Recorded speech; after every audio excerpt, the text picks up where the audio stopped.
Virginia smoke.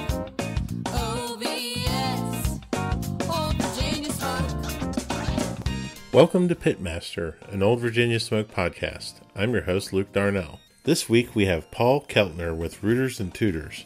Paul and Lynn comprise this team out of Tennessee, and they've been a strong force in barbecue for years. This is a great conversation with a lot of little tips, some good info on tracking cooks and information, and a lot of ways to help your game. So please join me in welcoming Paul Keltner. The Barbecue League is the ultimate barbecue experience, and here's why. One small annual investment from you instantly unlocks all 70 plus tell-all recipes, enthusiast recipes, restaurant tours, and more in their unmatched library. This isn't your typical YouTube type content. World champions like Getting Basted, Shake and Bake Barbecue, Heavy Smoked Barbecue, La Pasadita Barbecue, and 913 Barbecue share their full tell-all recipes. No secret is left unsaid, and a new video release is guaranteed every single week of your membership. You'll also see unfiltered looks from all levels of pitmasters during their live competition coverage. And those same pitmasters are accessible through the league's upbeat online community. As soon as you sign up, you'll also have a full arsenal of some of the best discounts in barbecue from brands like Snake River Farms, Blues Hog, Big Papa Smokers, Gunter Wilhelm, Gateway Drum Smokers, and more.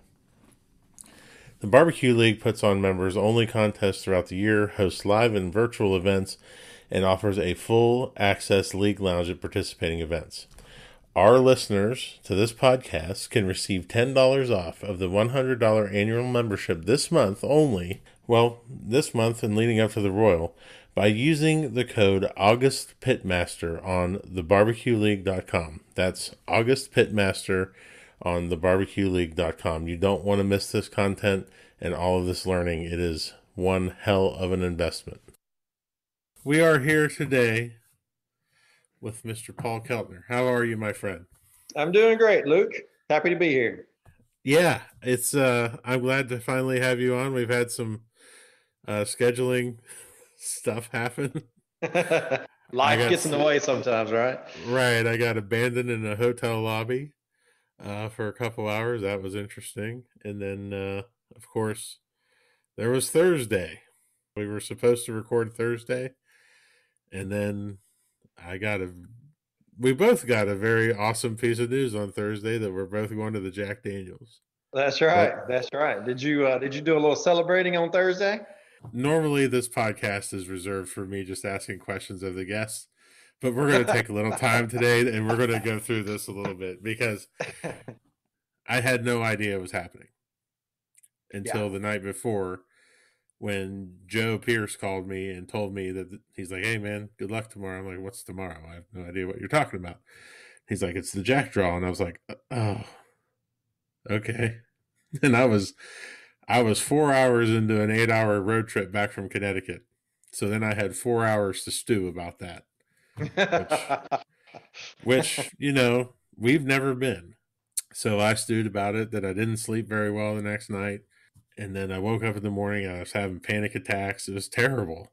Just terrible. I was right there with you. I didn't really, I guess it wasn't publicized as much about the date that they were doing the draw and everything. And actually, Steve Hayden texted me that morning, the same thing. He texted me that morning and I was like, "Hey, good luck. And do you know anybody that's going to the draw?" And I was like, "No, is it today?" And he's like, "Yeah, it's this today." So, I kind of like not knowing actually, because it all day long you're thinking about it, Yeah. And I mean, I've done different things every year in getting ready for it. Like, I'm going to really pay attention. I'm going to really not pay attention. I remember in 2019, I went out to a friend of mine, Brian Walworth, was vending at a brewery. I was like, you know what? I'm just going to go out there and eat some food and hang out with him. And whatever happens. He happened to call me this past Thursday. And I'm on the phone with him, and I'm like, I'm just going into my head. I'm like, why is this familiar? And I went, oh, shit. I was with him the last time I didn't get in. I got to go, Brian. I'll talk to you later. I'll tell you what, the worst thing I ever did is we're only about an hour and a half from the holler there and where they do the draw. And I went to it one time. Oh, The most wow. nerve-wracking thing I have ever been to, and I will never, ever, ever go back to another one. Oh, God. I can't even imagine what it's like sitting there when they get to the states that you're in.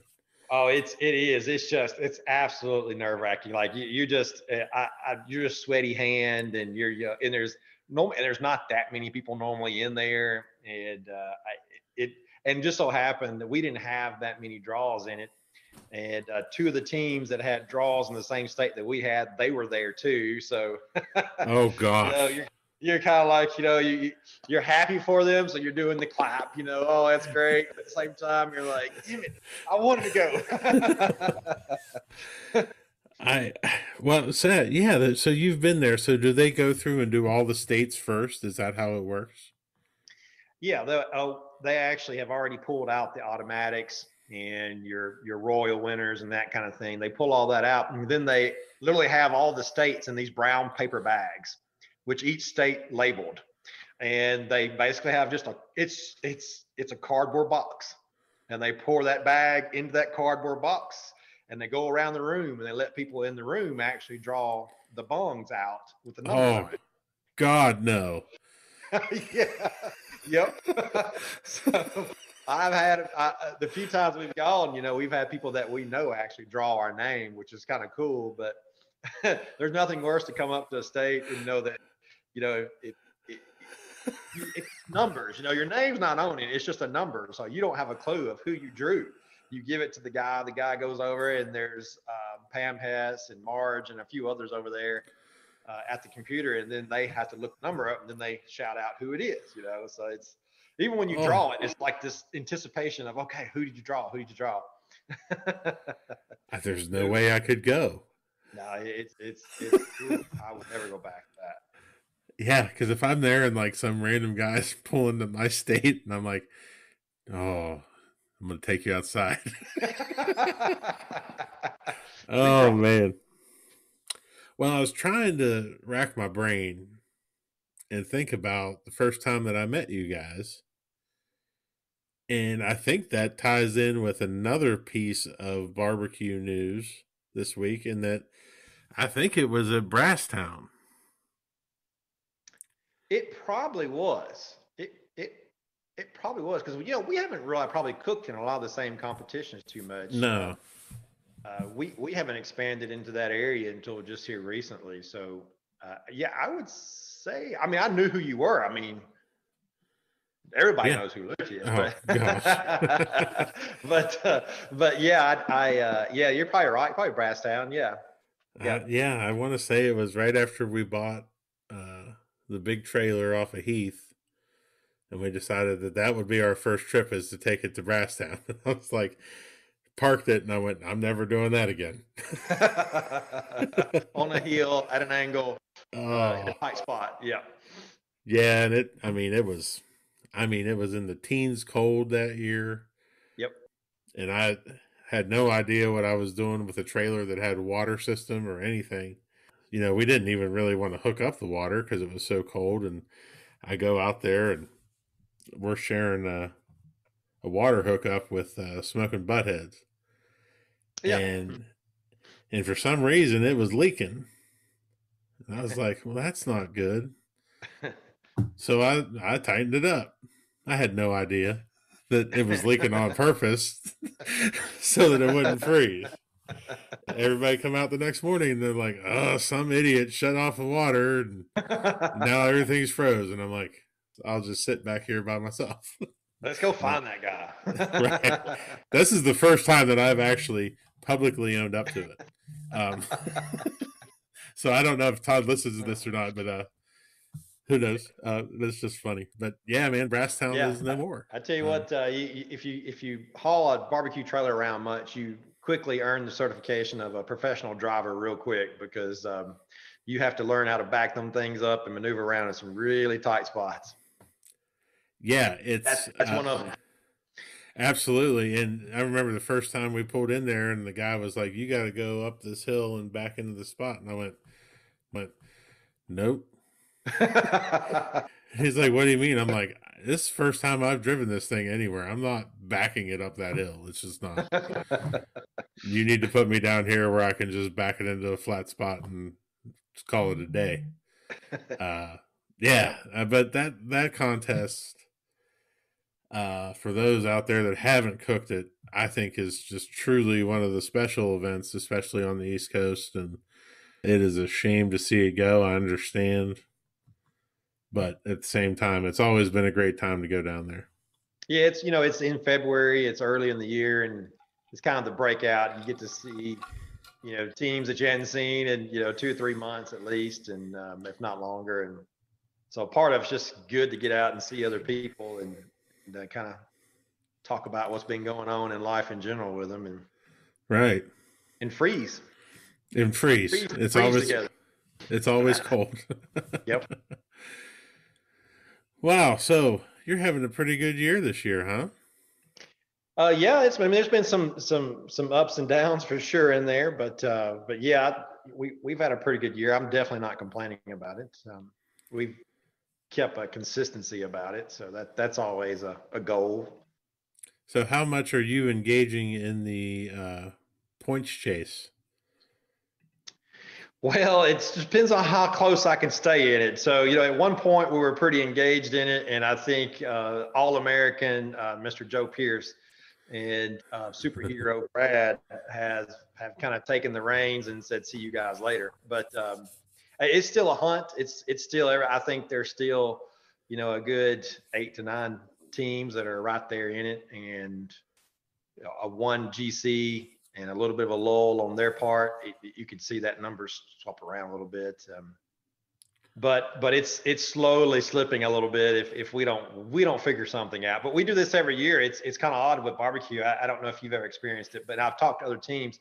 But we have historically over the last couple of years where we've taken this more seriously. We start out pretty good. Then we hit a lull in the summertime. Things just kind of slow down, and and then in the fall it'll kind of pick back up again. And other guys do just the opposite. They start off kind of slow, but then they hit a stride in the summertime and just make up tons of ground. And yeah, I've yet to figure out exactly why. No, we've in the past it's always been the lull. The year we ran real hard, especially on chicken. Mm-hmm. We were winning chicken. Then summer hit, and it was just the doldrums. Like we weren't hitting anything, and you're scared to change anything because that's right. It's in your head, though. It gets in your head. That's how we are now with chicken.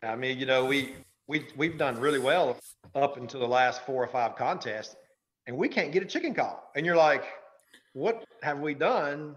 You go back home, you analyze, because we keep notes on each contest, and just to make sure that we're not changing something, and then you replay the cook in your head, and you're just like, what have I done differently to where they just don't like the chicken anymore? And it's funny what it can be.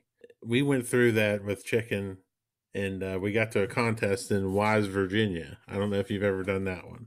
I have. Yep. It's a great contest, and yeah, you went this year, didn't you? Yeah, I did. Mm-hmm. Yep, this is the first year that I missed, and I'm still very sad about that. Can't be as sad anymore because I went to West Virginia and won a contest that got me into the Jack Daniels. Sorry to keep repeating that, but hey, I'm going to milk this baby. I'm going to milk it for all it's worth. And I let a judge come after turn-ins and try my chicken, and he just looked at me and he goes, "What are you doing?" He goes, "This is so hot. Huh. It's spicy." He's like, "You're putting way too much on there." And I was like, it never occurred to me that I was over seasoning it. And, and it's just one of those things, especially when you're cooking like every weekend, and it's hard to pick up on mistakes that you make at that point, Yeah, it definitely is that you can get a little bit complacent, I think, when you cook a bunch. And before you know it, you've gotten away from your original product that you were turning in, and you don't even really realize it. So we're like that right now with brisket. Brisket is just a great mystery to us right now, how we did well last year. We did really well at the beginning of the year, and then all of a sudden there was a series of events. I've tracked it. gone back and looked, what contest started this fall and try to figure out kind of what we've done. And before we knew it, it kind of got in our head, and you're not really cooking the same thing. So uh, this weekend, we're trying our best to keep it as plain and straight to the recipe that we have as much as we can, and not do any deviations whatsoever on the fly, just to see where it lands. And I think that's a great piece of advice too, because you really, I always find when I start getting in trouble with the meat that I'll go back to something that I did years ago that it's kind of like a blankie, you know what I mean? Like a Yeah. security blanket. And Yep. it's like, okay, this one's always treated me right. And let's just try and get back to the basics. And it's been a common theme on this podcast of, it's never adding stuff. It's usually taking away stuff that makes your scores go up. Yeah, I could see that. Definitely. Yeah. So let's get into the questions. This has been fun, though. I've been waiting to talk to you for a long time. I know we've talked about this for a long time, and I think you guys have one of the best names in barbecue. Uh, and where did that come from? How did you guys come up with that? Hey, that came from, the story is, so we've been cooking for a little while, but with our first 5 years or so, we just did backyard for a few years, and even when we decided we wanted to go pro, and the reason why we wanted to go pro because we were tired of the inconsistent scoring in backyard. So I don't know that really worked out the way that we thought it was going to. But here we are on the pro side now. But we were originally started out as Big Boy Barbecue, and I always thought that I was a fairly large man, but after the first couple of contests in barbecue, I realized real quick that I'm not as big as a man as I thought I was. So the barbecue world has a lot of large men. So I was like, well, my name doesn't quite fit me. So we were sitting around one day, and the movie Friday came on. And that's when we kind of caught on to it. He was sitting there eating, I think, I can't remember what he was eating, but he just made the comment that he was licking his fingers from the rooter to the tutor. And we was like, well, there's our name, Rooters-n-Tooters. That's amazing. I love that movie. And when you said that, I was like, oh my gosh, that's exactly. Oh, That's man. where it kind of came from. We could stop the podcast right now and it'd be perfect. Well, I can tell so far from our conversation that you are very data driven. You like to dive into the scores and the score sheets and the finishes. So what does that look like for you on a week-to-week basis? I've tried to learn not to take it to heart so much over the years, but I do start to look for trends. That's what I'm looking for. So if I'm seeing, let's face it, if you're scoring eights in taste in today's barbecue competitions, then you're sitting in neutral, I think. In most regions, and we travel a lot of different places, if you're scoring eights, then you're just neutralized out. So you got to be looking for nines. So I'm just looking for trends in that. So if something doesn't hit that contest, I'll start to kind of think about it. And when the next one comes along, I kind of remember that one and then look at that one. And Lynn, my wife and teammate, she actually has a spreadsheet of every contest we've done, all the scores, and she prints off new sheets for every single contest, the exact recipe, the timelines, everything, just in case, because you do occasionally make tweaks to your timelines, maybe subtle tweaks to your finishes or rubs in general. But so we track all that. So if something does start to get off the track, we can back up, find it, and then kind of start over again from there. But wow, I have one of those too. Yeah, it's very useful. Yeah, Kim can tell you what recipe we cooked 8 years ago and where Harrisonburg, Virginia. I mean, she has religiously kept all of that information, and I thank God all the time for her OCD-ness, because I mean, it's just not something that I would do, but it's really, and it does come in hand, especially if you want to help somebody out. And especially also, you mentioned cooking all over the place. Is that a newer thing for you guys, going to different places and cooking all over the country? It is. It's probably only the last year or two that we've really started doing that. Because I mean, like I said earlier, we've only really been cooking a lot of contests over the last 2 or 3 years.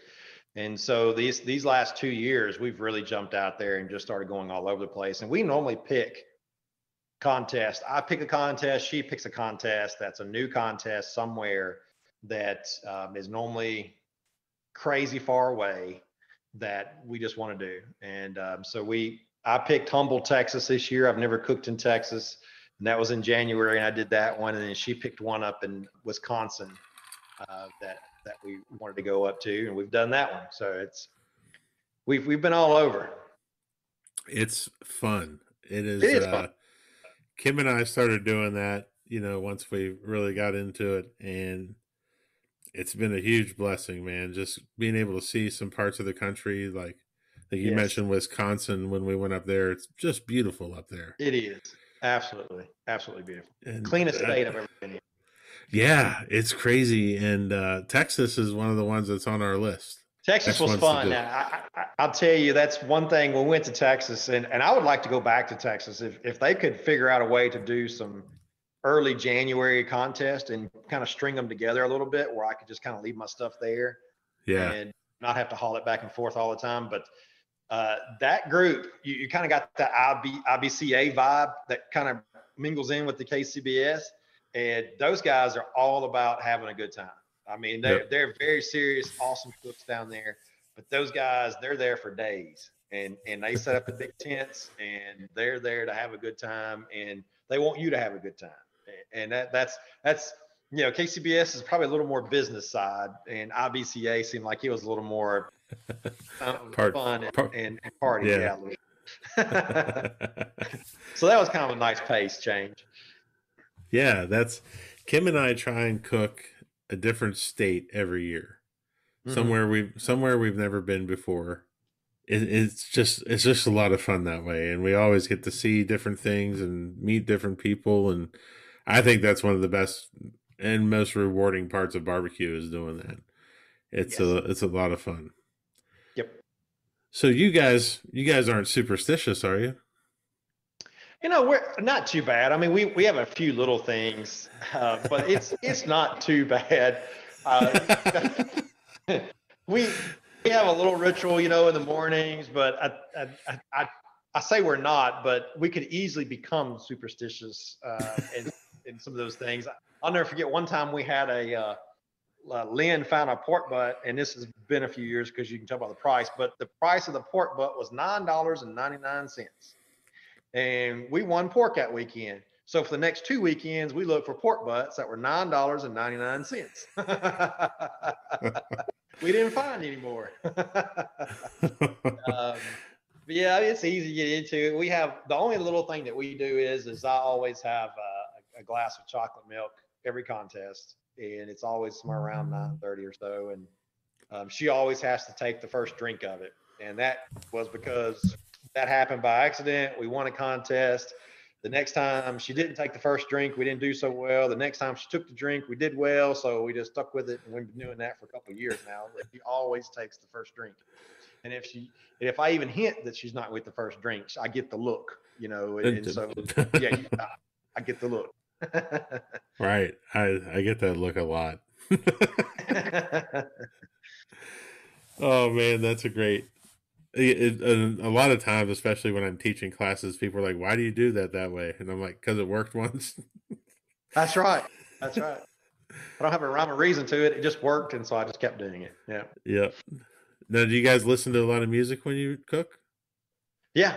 While we're on Friday when we're prepping the meat, and then on we're cooking it on Saturday. Yeah.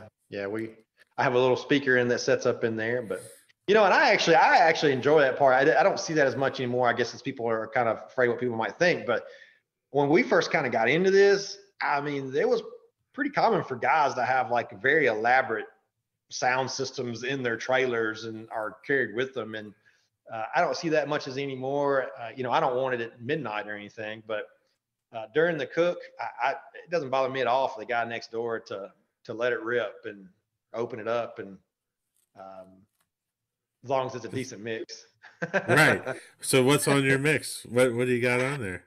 Man, we're all over the place. We really are. I mean, I've always liked a lot of different genres, and I guess maybe because it just keeps you from getting bored a little bit and monotonous. And there's nothing wrong. There are certain people that kind of have their lanes and they stay in it. That's fine. But I'm all over the place. From it might be some old school Rob bass or something to Duran Duran all the way over to dance to DJ Regard or something. I mean it's all over the place. We're techno. We're all over. And that's fun. Funk, blues, it doesn't matter to me. Only thing I'm not real big into K-pop. I hadn't really got into K-pop too much. Me neither, man. I don't. Outside of that, we're all over the place. My sister-in-law tried to play that for me the other day, and I was like, "Why are we listening to this? Not good." So, do you do the same thing week in, week out when you're getting ready for a contest? You do everything on the same day? I try. We do have a ritual that, far as when we get back from a contest the next day, there's certain things that got to get done, and then the meat trimming throughout the week is normally the same. I normally take Mondays off. That's my rest day. I don't like to really do much when I come back home from work. Yeah. But like today, I've already been working on some meat. Today's Tuesday, and been working on some meat already. And so my Tuesdays, Wednesdays are my meat prep days, and Thursday's the day to get it all together and load it up and potentially get out of here, depending on where we're at. Right on. But it gets off. It's off. You just kind of adapt. But people do ask me all the time, like, we don't know how you do that, like weekend after weekend after weekend. And is that it's just, you don't even think about it. You just do it. You got to do it, and you just get up, and you don't, it just comes naturally to you. Matter of fact, when you don't have to do it, when you stop doing it, it's when it feels weird. Exactly. And that's what I was trying to tell. So the guy that I first started cooking with, when I first found out about this, I catered an event for his company tonight. And he was like, well, what? He's like, you look tired. And I was like, yeah, I've been working a lot. And I was like, yeah, I just, tomorrow's pack up, get meat trimmed, and then, drive to Alabama and cook a contest. And he's like, oh. He's like, that's just sounds like you're just keeping on working. And I'm like, no, man, like going to a contest is fun. Like that's vacation. That's fun time. Let's go, Yeah. Yeah. And I just get, I hate it when I don't have chicken trimmed by this time during the week. And I don't. Yep. I just haven't had time. So I'm getting up at 5 a.m. again. I'm going to knock it out. Get it done. Make it up for it. Yeah, I've done that. Get up early and knock out one. Yep. Catch up. Got to get caught up. Yeah. If you can find it, man, I'm telling you right now, I don't know what's going on with chickens, but we're having a hard time even finding chicken. I had to go to 3 different stores to get enough just for this week. Yeah. Yeah. It's like every week. It's hard to find chicken. I don't know. Supply chain stuff is. Everything's screwed up. Everything's screwed up, yeah.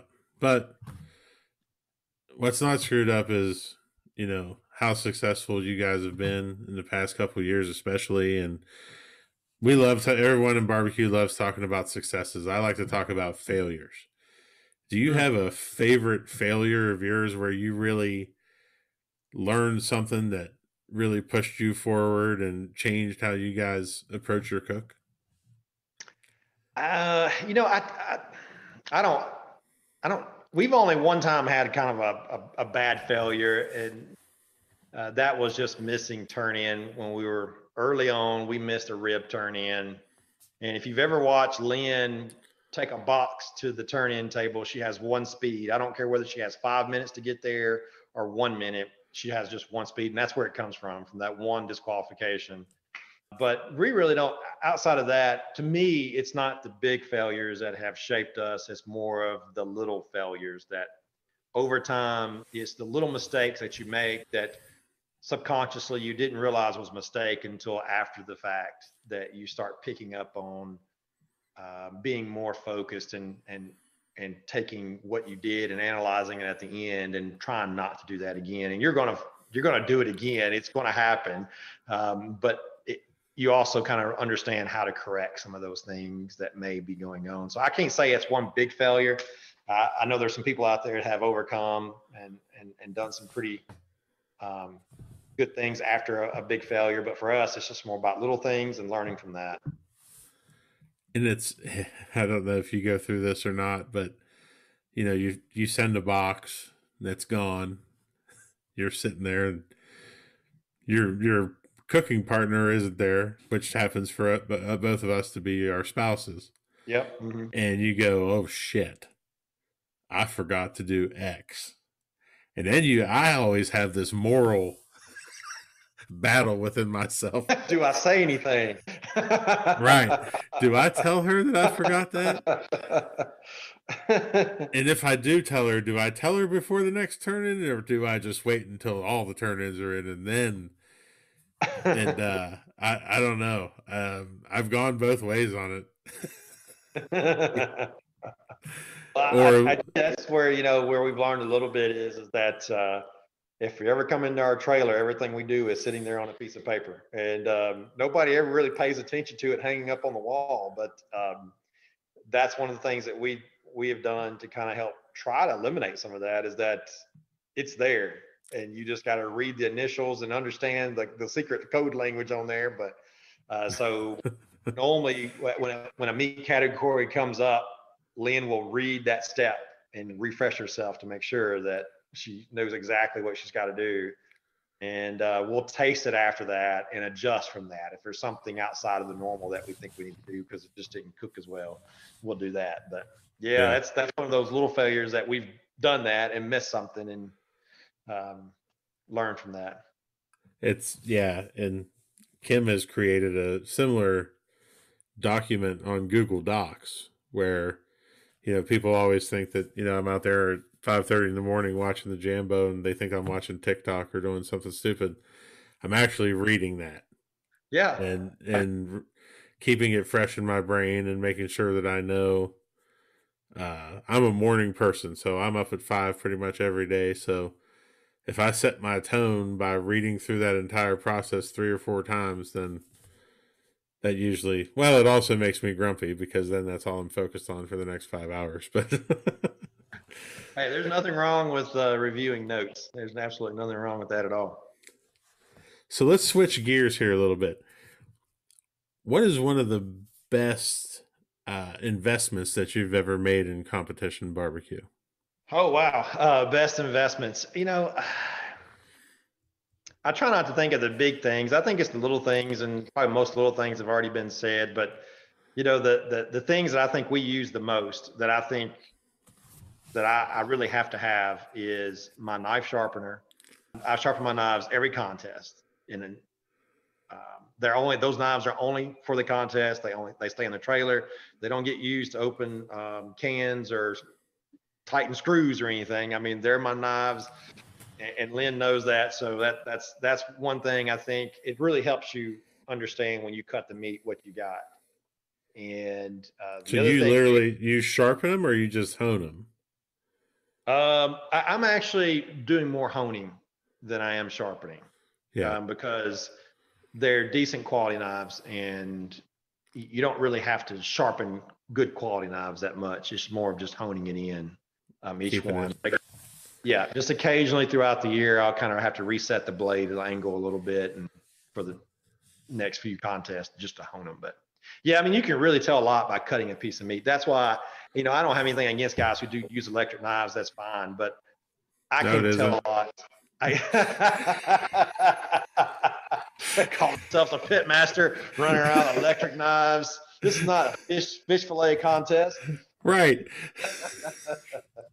And I won't use this person's name, but I saw them do it and I went, wow.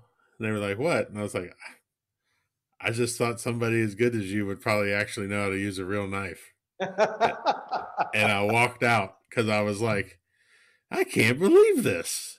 What is this? And I just can't feel with it. It's doing the cutting for you. So I'm sure if you do it enough, you can kind of start to catch the feel. But for me, I can cut a rack of ribs, and I can tell Lynn. Lynn is the decider of ribs. She's the one that pretty much says what goes in the box, not me. But I can tell her based on how I'm cutting them which ones to focus in on. Right.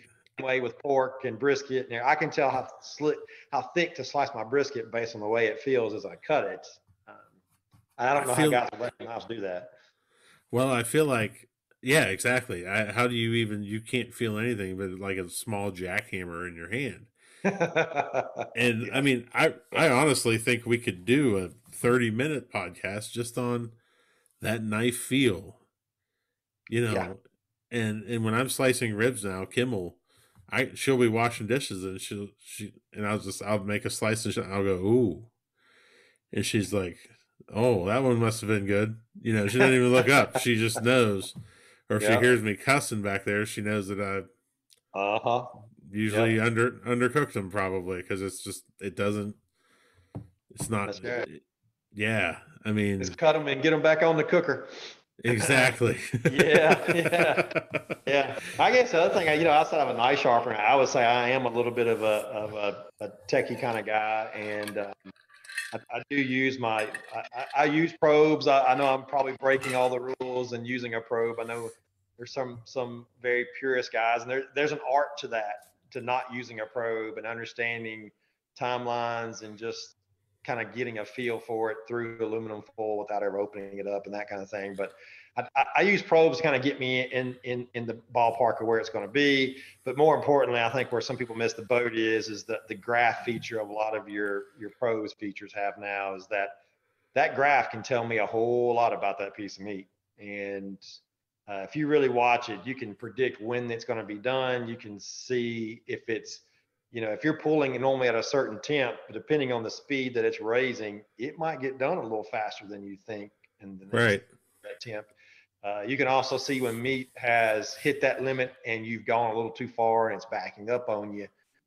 If you're paying attention, you can see those things and hit those windows a little bit more consistently. Huh. I do like my probes for that. I love my probes. And the reason that I do it is I just feel like it gives you another piece of information. Yes. Mm-hmm. It gives you another point of reference, and I mean everybody knows it's a field game. But if I, like you said, if you're in the ballpark, that's good knowledge to have. Yeah. Well, a contest, there's a lot going on. You got a lot of meat going. You got people coming by and visiting your site, and you got guys over there trash talking, and you got all this other stuff going on. And sometimes it's hard to juggle all these different meats and still kind of feel for which one was doing what. Especially when you get into pork butts where you've got multiple ones and they're all reacting differently. And Yeah. No, that makes a whole lot of sense. And those are all, you just stole all my thunder on my favorite question of what's $100 or less that's most positively impacted your barbecue life. yeah, both of those would be under $100. Well, yeah, they'd both be under $100. Yeah. Depends on how fancy you want to get, I guess. Yeah, and I mean those are the things that, I really think, especially people that might listen to this that aren't necessarily competition cooks, but even people that cook in their backyard, having a good thermometer or a meat probe and letting know where you are, it can make or break an evening sometimes. So Oh yeah. yeah, that's a good thing. Let's talk Then a about good some. injector. I like a good injector. So I've gone through a lot of injectors, and you can Gosh, use disposables, and you can get by on different injectors. But I finally broke down this year and bought a fairly nice injector. It's a spit jack. That thing is heavy duty. I mean it.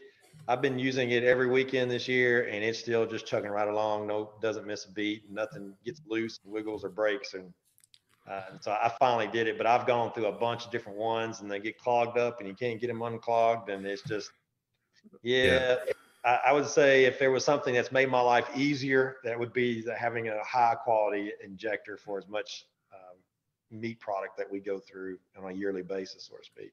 yeah. That's a great addition. I've gone through same as you.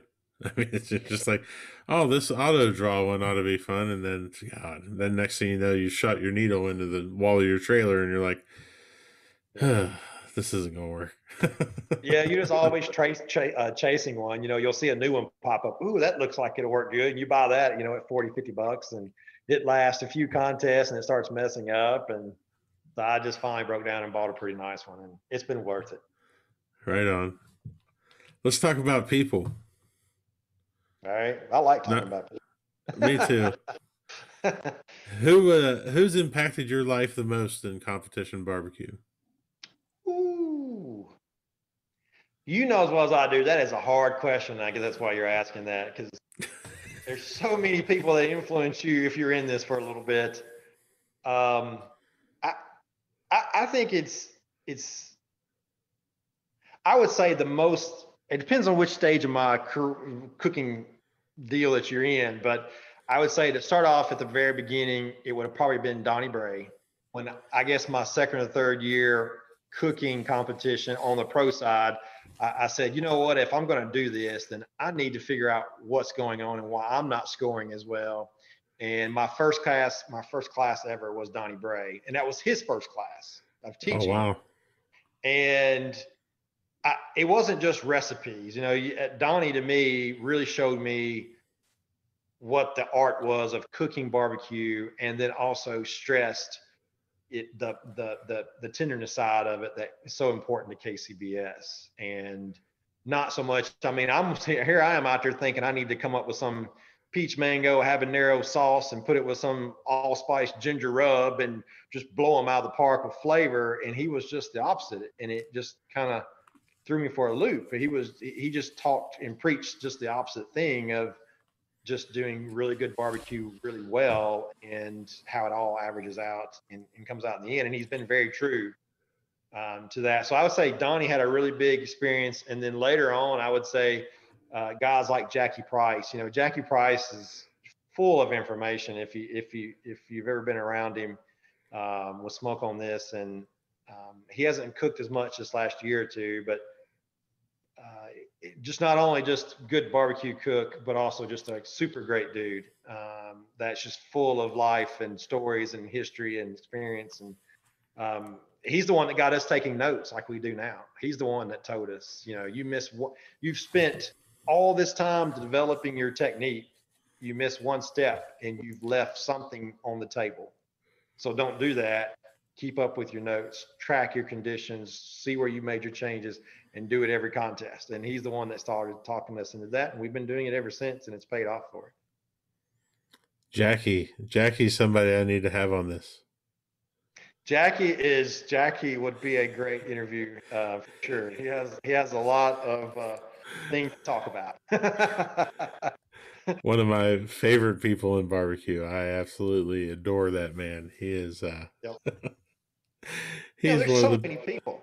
If you think yeah. about it, I mean, there's so many people. We're around so many different teams, and there's just so many people that are just so willing to help you. Whether it's, we've gotten help before from High on the Hog and from Jiggy Piggy, and I mean, there's just all these other teams that are just like, if that's what's so great about it is, I think all of us as a team and look at other teams and go, you know what, that guy's really putting the work in, but he's kind of hit a roadblock in something.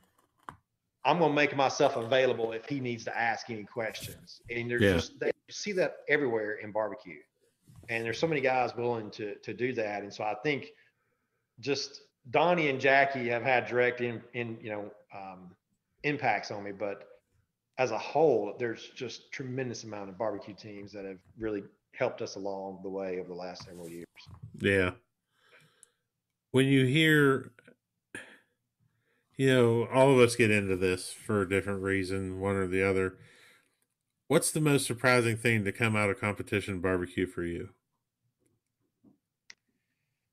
Just how it brings people together. I don't know that when I first got into barbecue that I really realized how, and I should have known, I've always thought that food is the great barrier breaker. If you really want to know somebody, cook for them and invite them to eat with you. And you'd be amazed at how, of a friendship that you can create from doing that. And barbecue has already jump started that, because all of us are there for a common reason, because we love to cook barbecue. And then you add in the competition side of it, but you learn real quickly is that people are generally happy for teams to do well. Nobody wants to see somebody struggle. And that I truly believe that is, there's very few teams that I know that would not offer to help another team that was struggling. And I think that's really unique. And that's just kind of surprised me. I did not expect that. I came from playing a lot of sports growing up, and it was really competitive, and you didn't give away your advantages. But this is one sport I say sport. This is one, whatever you want to call it, Hobby. expensive hobby, uh, culinary experience, or whatever you want to do. But that's different. It's just different. And so the friendships we've made, and I'm sure it's a very common theme on most shows and that you hear a lot, but it is so true. And you just cannot stress it enough that there are no strangers in barbecue. And we all care deeply for each other while we're together and when we're apart. And so that's Absolutely. very special. All right. Before we get to the fun rapid fire questions, what advice would you give to a smart young cook who's about to enter the world of competition barbecue? I would say, of course, practicing and understanding your scores when you get them, and knowing how to read them. But I think most importantly, having the understanding going into this deal is that honestly, judges are your friends, and don't look at them in a different light. And once you start to learn that, I was talking about barbecue teams that have guided us and helped us. There's been a many of judges that have done the exact same thing. Yep. There are a few judges that we trust and to know what they're talking about. And we lean on them pretty heavy throughout the year just to understand, to try our product, and also to understand, well, what's kind of changing on the tables and what are judges saying. And so, yeah, I would say that is just going into it knowing that you're cooking for 6 random people that you may never ever understand exactly why they give you one score over the other, but still embrace them as a friend, and they can help you greatly throughout your cooking process throughout the time. Yeah. Cool. All right. We're going to get into the rapid fires now. And they might have to be really rapid because my computer says it's going to go to sleep. No, we got plenty of juice. We're good. So what do you see about barbecue on social media that upsets or bothers you? Knee-jerk reactions. I don't, social media is bad about Everything. armchair quarterbacking and that kind of thing anyway. But when I don't care how right you think you are. I just don't like knee-jerk reactions to comment cards and to events that happen at contests and things like that. I don't think it does anything good for anybody. You'd never gain anything out of that. Yeah. So I just keep it to yourself, I think. I agree. What is one of your favorite pre, during, or post-competition meals? Oh, wow. I eat a lot. So we'll normally have Mexican food, prior to the contest. During the contest, I have to have donuts that morning for a snack. And then at the very end, we normally have some sort of a sweet treat at the very end of the contest.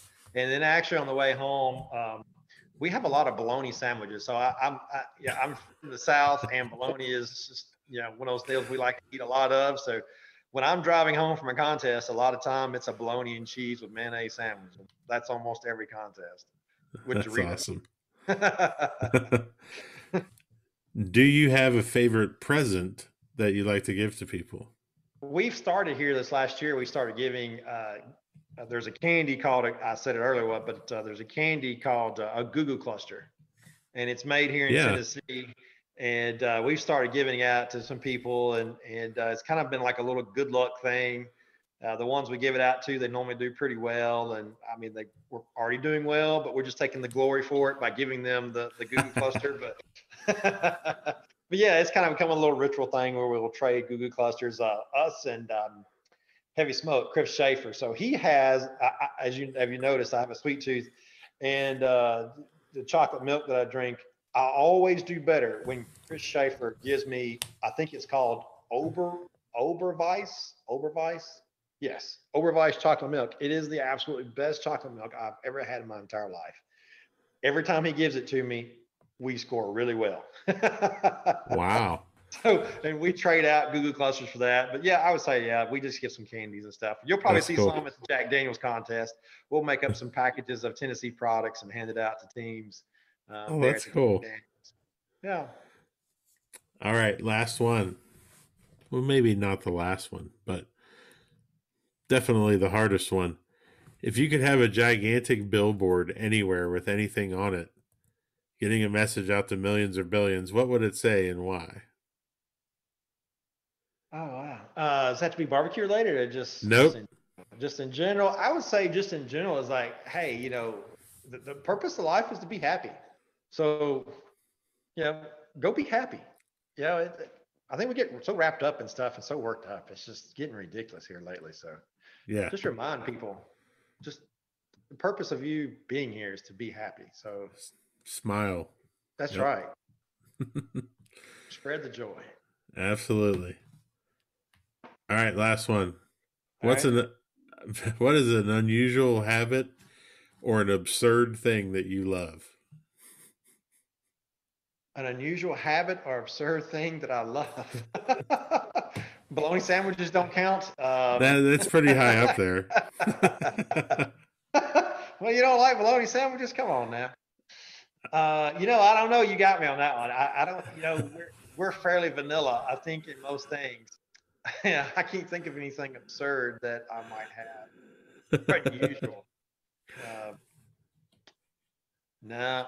I don't know. Maybe I'm out on that one. maybe we'll get Lynn on and do the teammate interview and see if she's got any absurd things that she loves.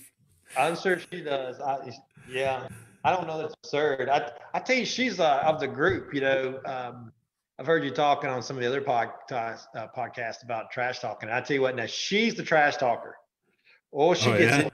Oh, she likes it. Oh, she'll sit around and think of stuff to say to somebody, and then she'll sit in the trailer and be like, "Ooh, I'll be right back," and she'll run, 5 trailers down to just go stir up something and come back. But she does it for fun. But I tell you, her and Chris, if you've ever been around Chris Sheffer much, he's a little talker too. Those two go at it. Those two really go at it, and she gets the greatest joy of getting him speechless where he can't come back with something. So, man, you ought to have her talking about some of that stuff. She is high on my list if she can render Chris Schaefer speechless. Oh, she's done that a few times. Oh yeah. That's awesome. Well, Paul, thank you very much for being on here. Are there any where can people find you online? Are there any sponsors? We're on, I'm the worst social media person there is, so I don't really keep up with it much. But you definitely can get a hold of me or just kind of keep track with us occasionally through Facebook. We do have a Rooters-n-Tooters BBQ, and then also Paul Keltner, and then Instagram. There's a Rooters-n-Tooters on Instagram. So you can definitely hit us up on that. All right, cool, man. Well, thank you very much for taking some time, and we'll see you here in a few weeks. That's right. All right, take care. All right, bye-bye. Old Virginia smoke.